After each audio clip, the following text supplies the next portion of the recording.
मनुष्य जीवन में बंधु को निकटतर विवेचना कराए। जदि से ही बंधु तुमर क्षति करने को इच्छा करती तेज से शत्रु अपेक्षा अधिक भयंकर होता।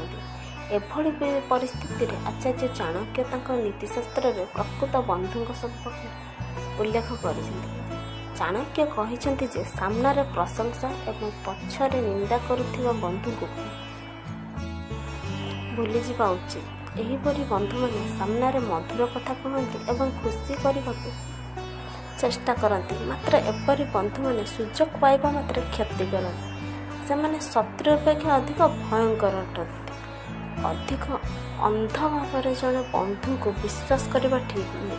गुप्त कथा तांको कहवा भी उचित नुहे, कारण जिते बड़े बंधुतार झड़ सृष्टि हुए सेते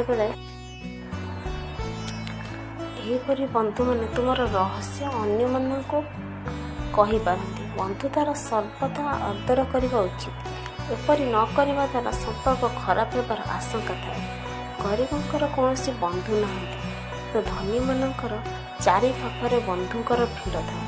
एपरि अवस्था धनी व्यक्ति खुशी जे तांकर अनेक बंधु अछंती एवं तांकर अनेक बंधु माने खुशी जे धनी सेमानकु कार्य साहाय्य करिवे। ए थिला चाणक्य